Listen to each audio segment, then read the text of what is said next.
Hey guys, how you doing? Hopefully you're doing okay. I'm going to give you a pretty thorough overview of the article here. There is a link in the description. I need to give you a trigger warning.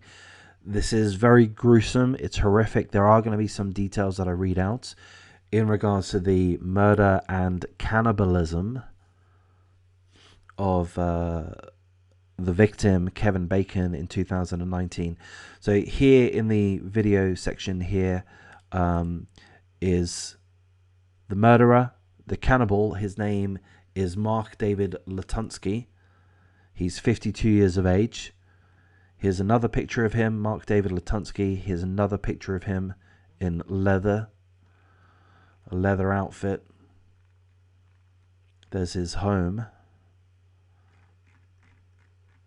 And again, this is the victim, Kevin Bacon, who was brutally killed in 2019 December. He was missing for 4 days. He had met the murderer, Mark David Latunski, via Grindr, the social media app designed as a dating site or such for homosexuals, homosexual men, if I understand correctly. A hookup site, I think it would be described as. They met, and tragically, Kevin was imprisoned. He was held against his will. He was found hung by his ankles from rafters in the home. He had stab wounds and his throat was cut.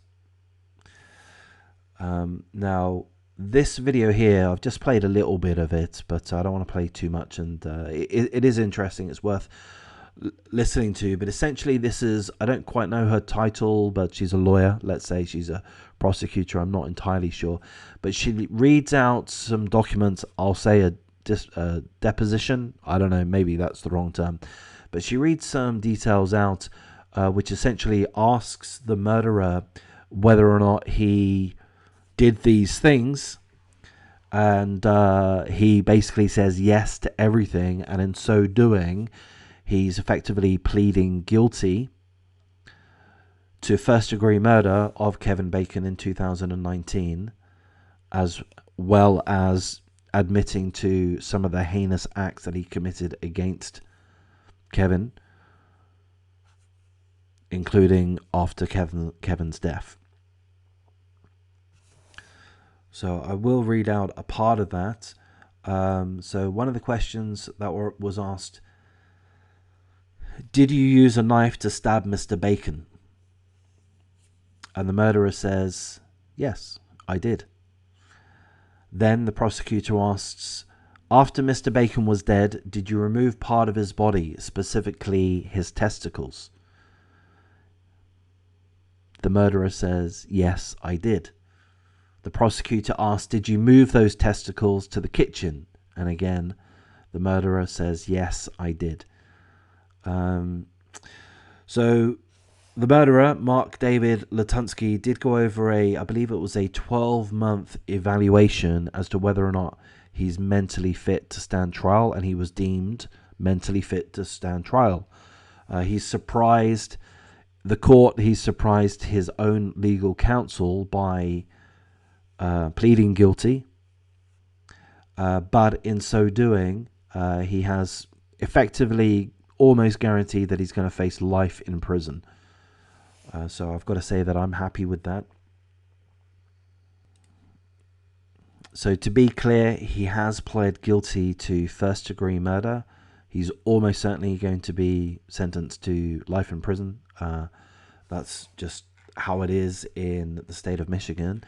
The other details that I'll let you know are, well, let's have a look at his house. There's his house. It looks like a lovely house. But there's been at least 2 other incidences which thankfully did not result in murder and cannibalism, but seemingly came pretty close. So in October 2019, somebody claims to have been potentially drugged, and they woke up in this murderer's basement, and they were chained. They woke up chained in the basement. Thankfully, they were able to escape, and that happened in October 2019.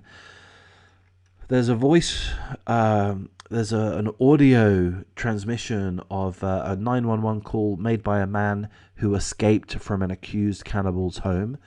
I've only listened to a little bit of it. The audio's not very good quality to play here, but you might want to go to the link in the description to listen to that.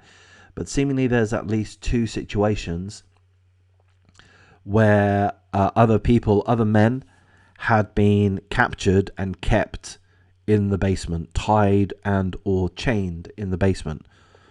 Thankfully, both of those people were able to escape. Tragically, that was not the case for Kevin Bacon, whose life was taken away from him in December 2019.